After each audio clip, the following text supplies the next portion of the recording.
Welcome to the Tea Grannies. I'm Elise. And I'm Maria. Today we're here to chat about what happens when you finally land an agent. So pour yourself a cup of tea and let's get started.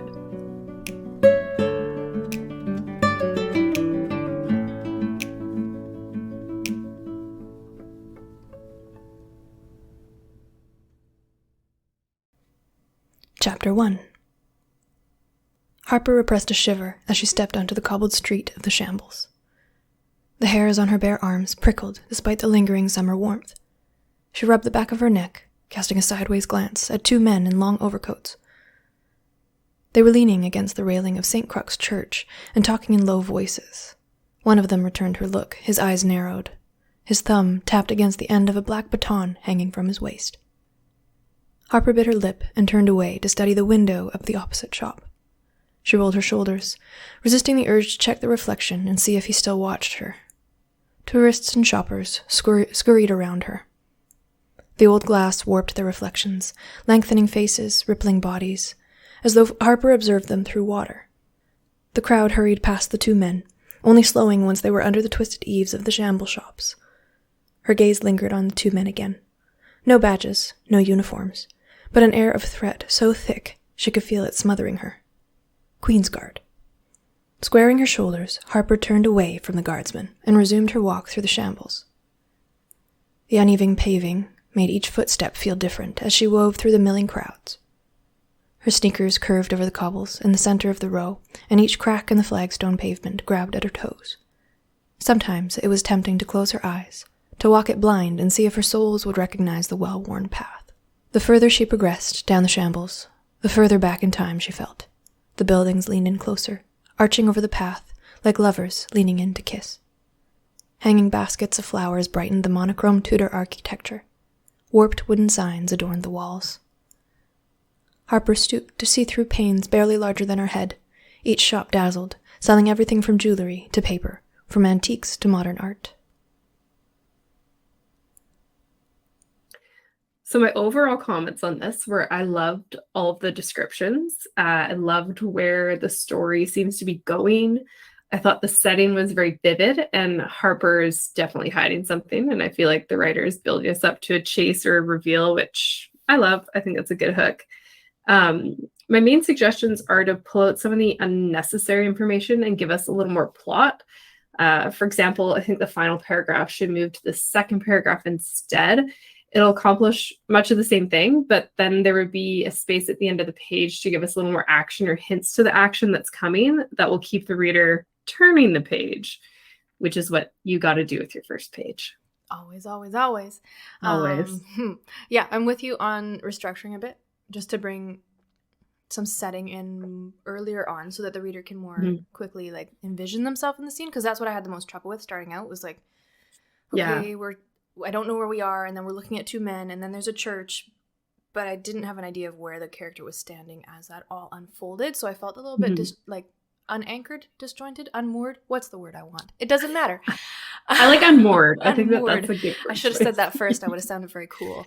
But yeah, so I found it a little bit difficult to imagine where the character was until about halfway down the page, and the vagueness of that was enough to distract me. Like I didn't feel like I could really get into the story because I was still trying to place myself in it.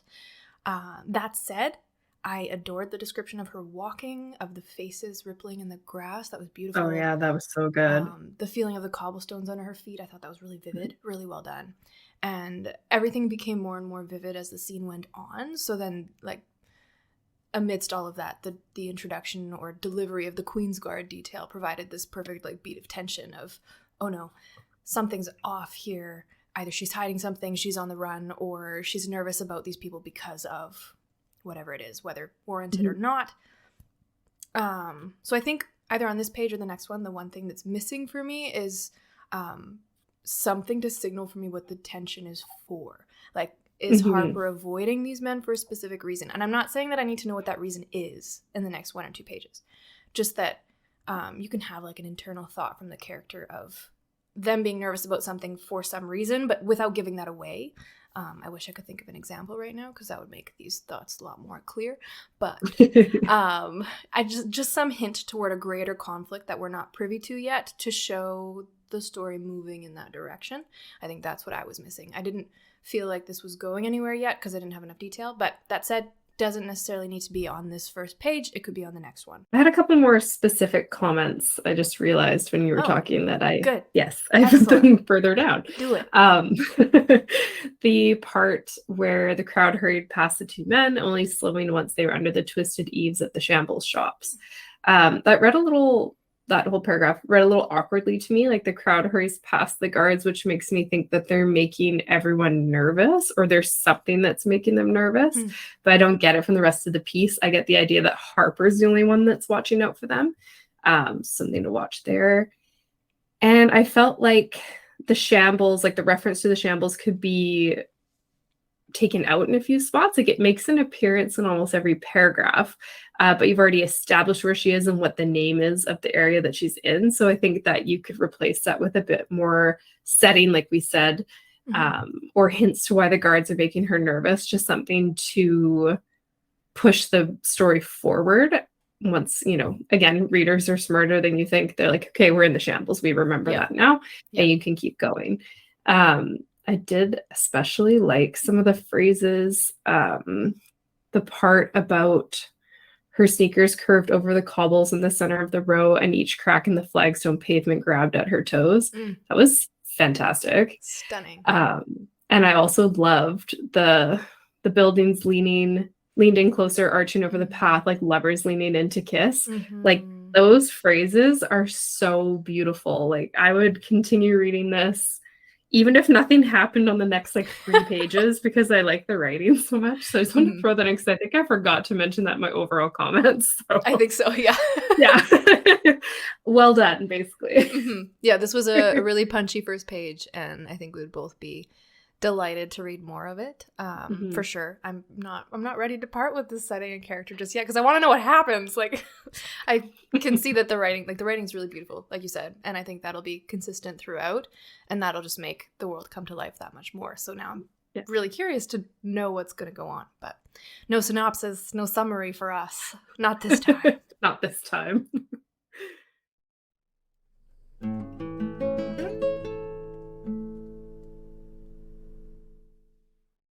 So, welcome, Maja. We are doing this episode with our friend, author, mother, conservation biologist. I thought I was cool before I met Maja, and then I met Maja, and it was like the universe was just like, no, think again. That's a joke, but also not, because how cool is that bio background, honestly? But anyway, yes, Maria and Maja. Wow, I can't say your name either. Holy this is going to be a problem, gracious. those two names together. I didn't know that was a tongue twister before I started. Maria and Maja, we primarily know each other through the writing group that we're in together. Maria and I have been in that one for 4 years, I think we established, which is like, wow, haven't even done a degree for that long. And then Maja joined us later. So she's actually married to my husband's coworker, and she talked to her husband, who talked to my husband, who talked to me, and said, hey, there's this person, and she's looking for a writing group. I was like, okay, cool. I don't know her. Does she write good? We didn't know. So I can't remember how I got in touch with her, but we ended up on Facebook Messenger because that's safe and no social interaction necessary except on your terms. And we both like that. So we established that she would send us a couple sample pages. We made it all formal and official. And Maria and I read through her samples and we're like, oh, okay. Yeah, you're in. And then we blackmailed her into the group and have since corrupted her. And now she's with us forever and can't leave. So welcome, Maja. You can tell everyone that you love us because that's all you're obligated to say. And then whatever else you want. Thanks for having me. I am contractually bound to say that Elisa and Maria are awesome. There it is. There it is. You have paid your penance. Now we can do the episode. So Maja's here, and now we're actually gonna, talk about agent hunting, agent capture. Agent hunting was our last episode.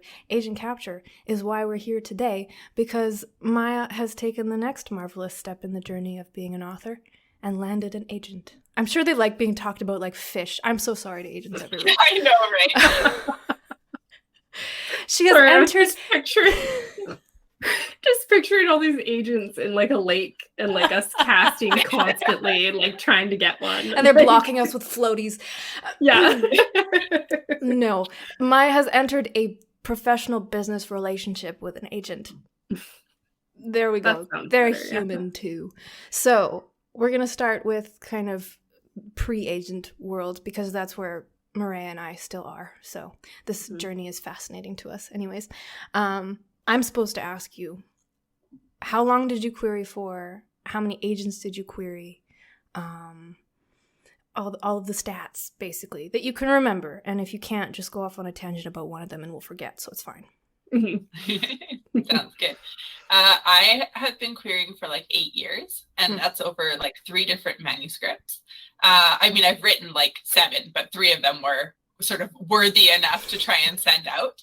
And I've probably queried close to 300 agents, so kind of like 100 per manuscript was kind of my benchmark. Like once it reached up to 100 rejections, I'd be like, all right, time to shelve it, like move on to something else. And yeah, I just kept kind of going through all those years with those 3 manuscripts and just sort of waiting for replies. And then eventually I finally got that one yes and signed with my agent. When was that? That was like a couple weeks, months ago? Couple months ago. Yeah. And I signed with Caitlin Sanchez from Context Literary. So she's my wonderful agent now, which still feels weird to say that I have an agent. It's so exciting. Yeah. After 8 years. Follow-up question to that was, at what point did you like write the first book as opposed to the second one in that journey? And how long had it been since you wrote the one that got you the agent? I think I finished the first book. Oh my goodness, I can't even remember. Like it was probably like 2012 maybe. The second one was kind of in the middle of that, and then this third one I finished sort of like 2017, 18ish, something like that. And then that one I had kind of like slowly been querying out, so I was sort of dragging my feet a little bit, so it took quite a bit longer. But yeah, that one was about 2017, 18 I finished it, but the first one was 2012ish. That is a commitment. Yeah. I'm dragging my feet and I'm only querying my second manuscript. Yeah. I've queried like 30 agents. I'm like, oh, I have to do more. And 100 was always going to be my benchmark, but now I like can't even find 100 agents that I want to query. And then they're not open. Yeah, that's too, right? Like you want to query someone and then they're closed for a while, so you kind of have to like watch their accounts to see when they're opening again. Yeah, I feel like a stalker. I'm like, are they open yet? Refresh. I feel like it does require some stalking, like a little bit, polite stalking to get socially acceptable stalking. Amazing. Right. And so your signing with the agent was a result of a revise and resubmit, which is an R&R for those listening.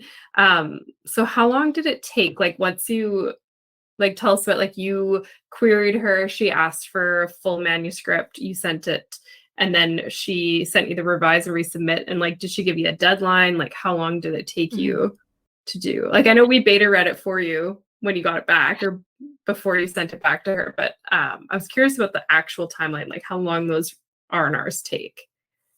Yeah, so Caitlin didn't give me a deadline. She gave me a lot of kind of like general overall feedback. And one of the bigger changes was, so my character in my book, I started out writing her with a disability that was like, in my mind, it's related to what I have. I have arthritis in my back and fibromyalgia. So I was like, oh, I'm going to write a character with like chronic pain. And I was like, well, kids don't want an invisible kind of thing. They would probably think it was more cool to sort of see like a brace of some kind on their body. Like maybe that would connect easier.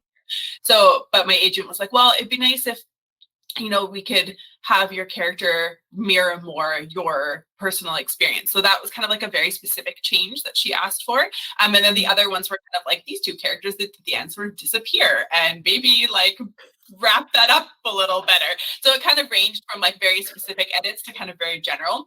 And she didn't give me a deadline, but I decided that I was going to take 3 months to do it. So I sort of did month of my own edits where I like incorporated all of her feedback. And then I sent it to you guys and asked for it back within a month or so, which you guys were kind enough to send it back really quickly. And then I spent another kind of like 2 to 4 weeks going through all of those edits, incorporating, rereading, and then finally being like, okay, I think it's finally ready to send back to Caitlin. And the hard thing is like the student in me is like, is that good? Like good? Is that acceptable? I mean, Caitlin was fine with it, but I've never gotten feedback from her if that was slow or quick, or what in the span of things. But that was just my experience. I decided for my own goal setting to do 3 months. It felt like it wasn't too quick, like I was rushing, and it wasn't too like forever long either.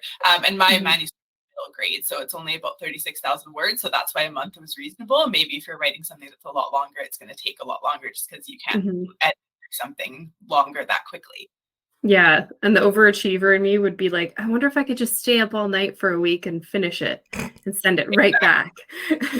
But that is not achievable. Nobody try that. And agents don't want that. I think I've heard somewhere that and I wish I could remember where, but no, you don't get that from me, that they don't set a deadline. Some agents won't set a deadline like you experienced because they don't want you to rush it. And they don't, they want it to, like, they want you to take as much time as you need to get it to where it needs to be. That's what I've heard from, I think, an agent probably on Twitter. Yeah. And that is totally what Caitlin said as well, right? Like, it's going to take the time it takes. Like, don't rush it. And for you, not rushing is a challenge. But I was very intentional about it for that reason. Yeah, it sounds like it, from setting your own deadlines and making sure that you met.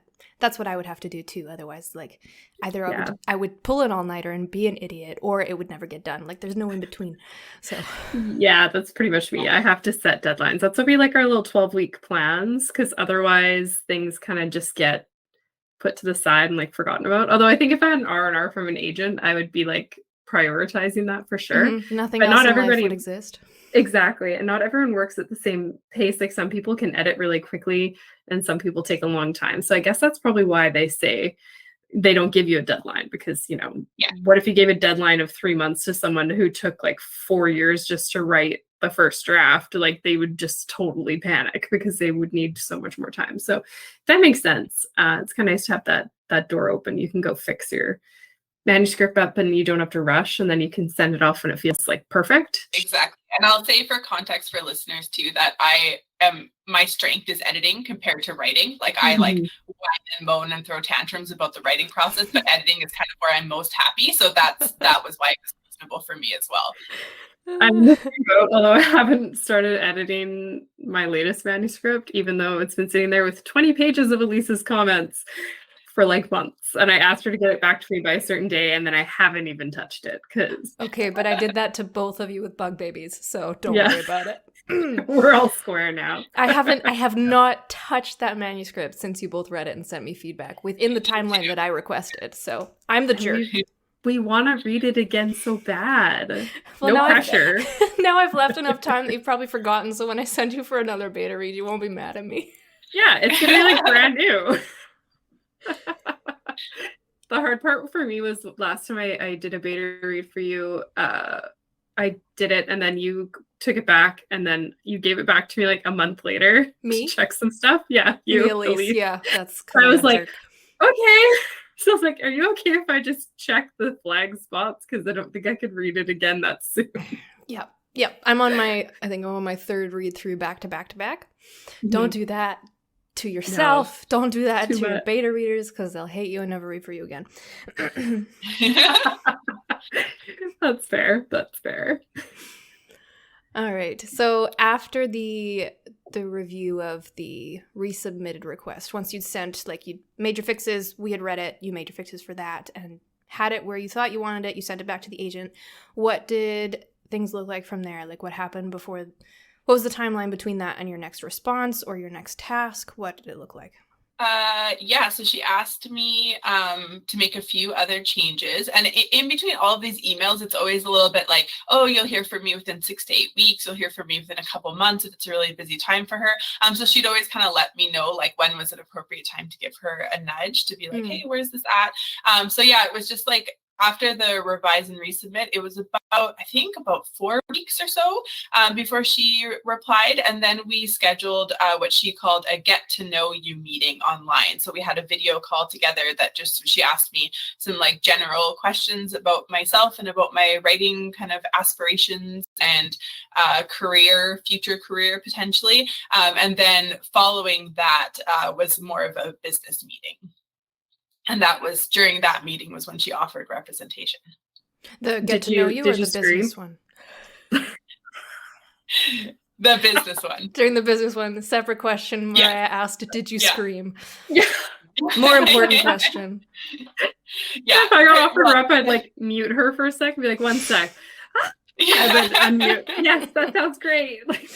Yeah, there was a lot of like just smiling and trying to contain my excitement. And then when I ended the call, I was like, oh my gosh, I can't believe this happened. So yeah, I was trying to play it real cool, like on the call. And then afterwards I was like, wow. I'm proud of you. I couldn't play it cool. I'm such an idiot.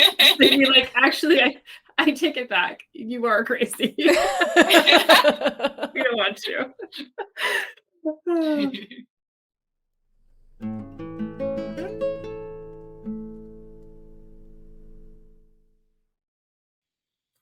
So what kind of questions did they have for you, and what kind of questions did you have for them in comparison? Okay, so Caitlin asked me in the get to know call, Caitlin asked me what else I was working on. So I told her about kind of my other works in progress, completed and not completed. And then, just general questions about that were to get to know who I am as a person and if we would kind of vibe together in a working relationship. It's like what my other hobbies were. She did ask me if I needed writing to pay my bills, and if like anything I get is good. And that was more just for context. Like the answer didn't matter whether or not she would represent me, but it was just something that she kind of wanted to know going into it. And then also things like if I'd like a writing career, some authors might be kind of like, oh, well, this is, my one book, and then maybe I'll publish another one in 60 years. Other people are like, nope, like this is what I want to do, have multiple books. So that was also a question just for context. And I remember she was like, are you thinking you're like a writing career? And I was like, yeah, can I have one of those? Like, that would be great. Like, that was my answer. Like, super cool. So that was my plan, to have one writing career, please. And then what kind of edits I prefer to receive and do well with. So she's like, do you like kind of like general or inline? And I said both. And so that was kind of like just the questions that she asked in the get to know call. And the business one was just a lot more kind of about a talk about the process, like what are the next steps. And then questions I asked Caitlin, I actually pulled a whole bunch from Alexa Dunn's YouTube video. She's a YA author. She's done some sci-fi and is getting into thrillers recently. And I follow her YouTube channel. I have for a while. And her video is called What to Do When You Get the Call, which I finally, after like having it on my list for a few years, can now remove from my watch later list because I got the call. So that's great. But it's so good. Yeah. And I used that as a guideline because even in like just regular job interviews, they'll be like, so do you have any questions for us? And I'll be like, no. And then I'll get home and be like, dang it, I should have asked this. So I didn't know what do people ask agents? And so that was really interesting because even if I didn't use all of Alexa's questions, it kind of gave me some context for like, oh, like this is important to her because she's this kind of writer, this kind of person. So I just used that as kind of like, to ask Caitlin things like, have you ever asked someone to remove something from social media? Like that never would have occurred to me to ask. So I asked her that. And then things like, if I send you a manuscript, do you send anything I send you on submission, or is it kind of up to your discretion? And then I asked her, just for my own knowledge too, like if you say, no, we're not going to submit this, it's just not really like the right market for it, can I then self-publish it if I feel really strongly about it? So just things like that. I pulled a lot of questions from Alexa's video. Cool. Okay. I love that. What was the answer to that last question? I'd love to know. Like, are agents okay with you self-publishing? Yes. Yeah, Oh, cool. Caitlin Okay. was, and she even said that Context Literary like offers self-publishing help, and like that's a service they provide. So she was like, yeah, so if you just want to like go through us for it, great. And so it's an option for any of my work that we feel like we're not going to do traditional route, then I can choose on my own to self-publish if I want to. Cool. I love that, Yeah. because one of my questions that I forgot to include in the list we have going on here is like, what happens if you get an agent like this is for your middle grade novels? Mhm. Like, what about if you wrote like a YA novel or an Mhm. adult novel? Then what happens? Yeah, with so that? Caitlin, in my situation, Caitlin represents middle grade and YA, which is kind of Oh, what perfect. I write primarily, Mhm. right? So that works well. I have heard from other authors that sometimes they'll have different agents for those different genres. Like if it's one that your agent just will not represent, then you can query another agent and be like, hey, I have this agent for middle grade, but I need someone for YA, and just go that whole separate track. Like I know, I'm pretty sure Okay. Brandon Sanderson did that, or either he still does or early on in his career when he kind of had both middle grade and YA. So I think I got that tidbit from him. But in my situation, I only need the one agent because Caitlin does both, and she's awesome. That's perfect. Okay, so that's the plus side of finding like your dream agent. So what's the difference? You queried like 300 agents, and when you were doing that, like, were they all someone that you thought would be super appropriate for you, like a good business match, or were they all just agents that would represent what you were querying, and you're just kind of taking a shot in the dark? Yeah, so I know like a lot of people talk about, try to find an agent that you feel like you're going to jive with, but I felt like that's really hard to do just from their sort of website lists or their Twitter lists. So I would definitely more so target people who are representing what I wrote rather than someone like I would follow their careers. And if it was really interesting, I'd be like, oh, like that'd be a super awesome plus, like to work with this person. But usually it was just kind of like whoever had like even just like middle grade fantasy on their list, I would query them. So super general. And I mean, like now looking back on it, I feel like I'm so fortunate to have Caitlin, and she does kind of like fall into that category of someone I would work really well with, because after like 300 queries, I definitely started to get the feeling that like anyone that will have me is great. But I'm so lucky to have Caitlin, because I know, like, when I was listening to an episode of Writing Excuses years ago, Mary Robinette was talking about she was kind of in a stage in her career where it was sort of starting to take off, and she really needed like to switch agents. Like she was saying, she's like, I needed a shark. Like I need like someone who's just going to go after things for me. Like I need a shark. And I was thinking about that recently, just reflecting on the whole signing with Caitlin and our working relationship so far. And I was like, I don't think I would do well with a shark. Like I kind of want a dolphin, or like sea otter would be great. And like, it's like all of those are like good marine mammals. Like they're going to do well in the ocean, just in a different way. So Caitlin, you are a sea otter and or a dolphin. And that's, it's just, Caitlin is so optimistic, enthusiastic, like I am. And we get into these email chains where it's like 4 emails long of like, you're awesome, no, you're awesome, no, thank you, no, thank you. And I really need that. And so it's like a bonus that Caitlin is like that with me personally. And then she's also a very talented editor as well. Like some of the changes that she made when we were prepping the manuscript for submission were some of my favorites. And yeah, I feel like she works really well with my personality. Like I am impatient and extremely sensitive, which is a bad combination. And I feel like she knows how to handle me and how to like handle that type of person I am. So yeah, I feel like I kind of lucked into the ideal agent situation after sending so many queries. I love that. I feel like I would need a shark. I would probably need a shark because I'm like anxious and controlling. I'd be like, get out there and get some blood in the water. Yeah. And that's the thing, right? It's like when you hear that analogy, it's like you know what you want. Like the otters and shark. Love that. One of them will hold your hand, one of them won't. I think I need the hand holding. Oh. Yeah. I think we all need a little hand holding now and then. Yeah.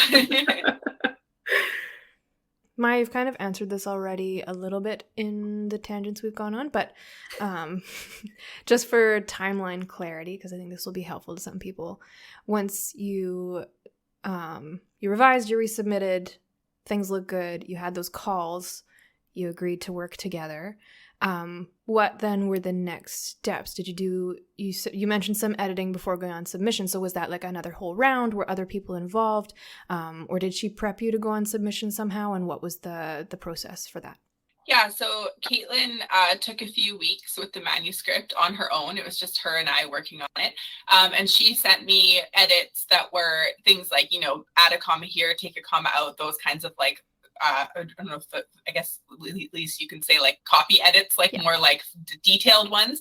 And then there was also things like, hey, maybe we can rework this sentence or add a little more here. So like still a few kind of like bigger chunks to address, but like overall much smaller than like the big oversight email or edits of the revise and resubmit. And so then I went through that document after Caitlin was finished with it. And then once I had kind of gone through it once, and it started to be very back and forth, where like we were starting to kind of whittle down those edits slowly. And sometimes I would change something and she'd be like, no, it doesn't work, let's change it back. And then other times I would change something and she'd be like, okay, like it's on the right track, but you need to come back and like look at it, which is again the impatient thing where I was like, no, like it's fine. But then I would give it a couple days and then come back to it again. So that whole process took probably like 2 or 3 weeks or so. And once we were getting close to kind of those last few edits just needing to be checked off, then Caitlin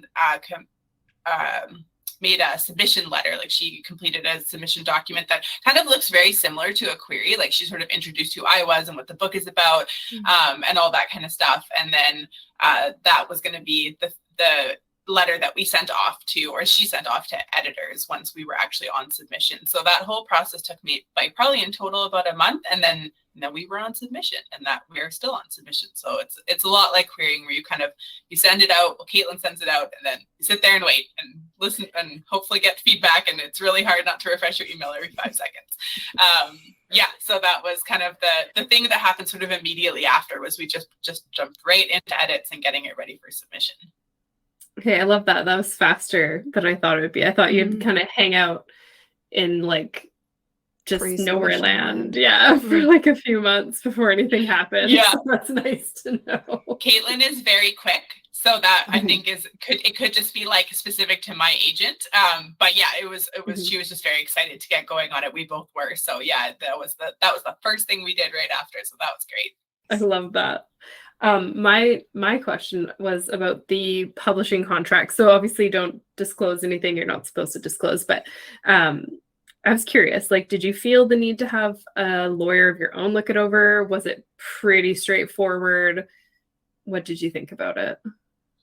Yeah, so the contract is, in some ways I was expecting like a tome. It's like, here's your tome of being signed with the literary. It was like a page and a bit. It wasn't very long. It looked pretty standard. This is ironic to say for someone who writes, but my brain doesn't do very well with words. I like think a lot in images. And so I gave it to my husband, who is a lot more kind of better equipped to handle like the jargon and some of the like more technical looking documents. So he read it over and was like, yeah, it seems pretty good. It's pretty standard. So I just signed it because I was very excited as well. And I didn't see any red flags, but I mean, you could totally have a lawyer look it over. Like, it's just one of those things that we didn't have the finances to do that, and we were lazy. So that like a combination of those are just like, yep, like, let's send it off, like looks fine. But if you wanted to, just for your own peace of mind or to understand it better, like I don't see any reason why you couldn't do that or shouldn't do that. Like, it was totally up to, I think, the person's comfort level with the document. So yeah, but mine was standard and it wasn't hard to understand. I imagine the contract that you signed for your agent is one thing, but a contract you would sign when a publisher offers you a book deal is going to be, that's probably going to be the tome. Exactly. Yeah. So, and that one I probably might, reach out for more help with. But yeah, the agent one was pretty standard, straightforward for the most part. But yeah, I think if my book sells, if it gets a publishing contract, then that's going to be one where I'm going to have to really sit down and look at it really closely, because I'm going to struggle to understand it. Also, we got to say when your book sells, because I've read it and I know that it will, and it's amazing. Thanks, guys. When your book sells and when you get your publishing contract. Yes. You guys are the best partners. I'll take it. Yeah, me too. Okay, I think that kind of wraps up our questions about the process, about the business. I mean, we could probably sit here and ask you more questions all day long, because there's so many things. There's so many things, but I think that's a good chunk of information that we didn't have before. I know I feel more informed, and So do I. It feels like a little bit less daunting. Like, what happens in the great unknown? Now it's like, okay, I know someone right? who's been there. I was most excited for this episode because I was like, I feel like there's not a lot of discussion like online or on Twitter, wherever, from like people like, okay, I'm represented by so and so, and then now I'm on submission. And I'm like, well, what happens between getting the agent and going on submission? Like, you skipped a whole bunch of chapters. What happened in the middle? We want to know. So yeah, this it's very like, nicely. have you guys seen that meme that's like the rest of the owl, where it's like you draw a shape and then you draw another little like detail, and then all of a sudden it's like bam, fully realistically rendered owl. It's like that, right? It's like you get to it's like I signed with an agent, and boom, I have a book. It's like what were the middle How did steps? you get there? How did you do that? Not a 3-step process. Oh, man. I think this is probably my favorite episode we've ever done, just because like we've done a lot of this where we'll do an episode on something, we'll do a bunch of research, and we'll compile a whole bunch of notes, and it's like, I totally learned a lot. This is demystified this aspect, and it's great. But I feel like this aspect has kind of like eluded us for the past several years. So this feels like, this is a new step for us as much as it is for you. To hear from you and experience what it's like through your experience of it. So. And I can prepare you guys very well for when you guys get agents, because I know that's going to happen. I like how you said when and not if. She jumped right on. I know, that. right? Yeah. When for you guys, if for me. We'll probably do the same in reverse. When for Maja, and whatever. For the I actually have to keep querying if I want to do that. I've taken a real lull.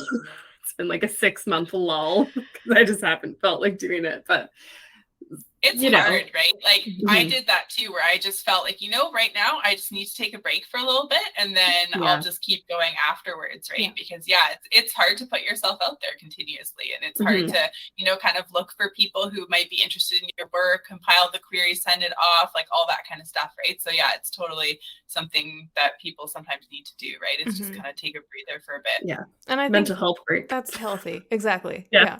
Because you can only take so much, like, I did all this work and it's a no. And as much as like that doesn't reflect on your writing, on who you are as a person, any of those things, it still feels that way after a certain amount of time. And then that's okay, I need to take a step back, get some perspective again, and dive back in. And I imagine that you did that multiple times over you said 8 years that you were querying. So yeah, absolutely. One of my other questions I forgot to ask actually was, you said that your benchmark was like 100 queries per manuscript. So you hit that for all 3 of your manuscripts, basically. Were those 100 queries for, like, if you take the latest manuscript, were those 100 queries over the course of several years, or did you do like 1 year per manuscript? Like how did that break down? I sat down one afternoon and just sent out 100 at once, just super just powered through. No, I'm joking. It was really like, again, kind of like Maria was saying with breaks and stuff, right? It just really would be like, I'd send out, like maybe 4 one afternoon, and then a couple days later I'd send out 5, and then like, another day I'd send out 1 or 2, and then it would be kind of be like, okay, like I'm going to wait now to hear back from those people. And sometimes it's the, radio silence, like it's been 2, 3, 6 months, whatever, and I've never like had a reply, so I'm going to assume that that's like a rejection without a reply. And then sometimes it'd be a form rejection, and like every so often I would get like a couple little like, it's not for me, but I did enjoy like this in the first 10 pages that you sent. So those were like little nuggets to kind of hold on to be like, okay, like and the first manuscript I ever queried, it was like all form rejections, all of them. And so I knew that it wasn't there. And then the second one was kind of like, I got a couple requests and like a couple non-form. I'm like, okay, like my writing's kind of improving. And then this third one, I think I got to just under 50 queries before I signed with Caitlin. Oh, wow. And that one was like, I think I had like 6 full manuscript requests. So I was like getting better at writing queries. I was getting better at writing in general.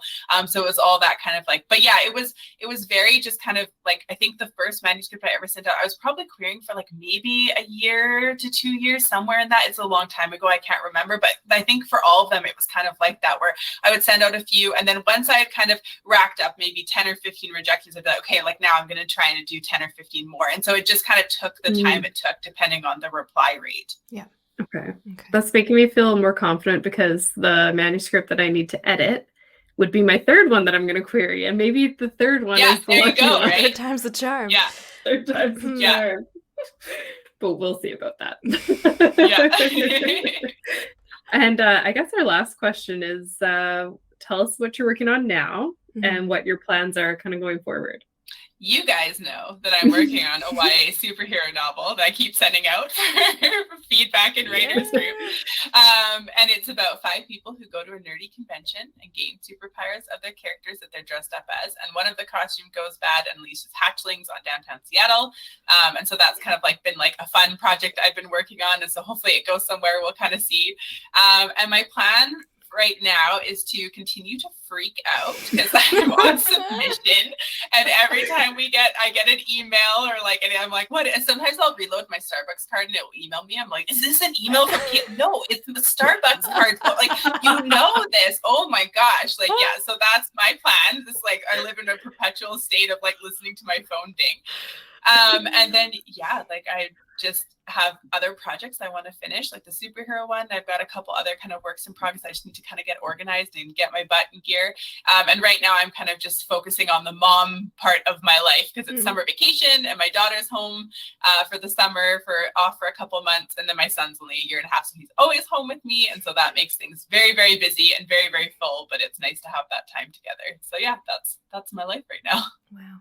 That makes me feel like, okay, so other people are busy too, and they still manage to do it. So I can survive this. Yes. I'm starting to go like, what's my excuse then? Too many dogs. Yeah, too many dogs. You have more dogs than I have kids, so there we go. That's true. And then there's horses too. So look, now I just save myself all the excuses. I feel a little better now. Yep.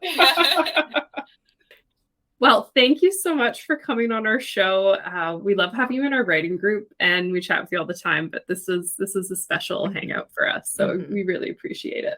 It was awesome. Yeah, thanks for having me. And yeah, and thanks for having me in writing group too, because that has been life-changing. Like I was looking for one for years, and I got the best one. Yeah, and now you can't leave, so it's sort of like a lifetime thing. Like we got our hooks in you, and you're screwed.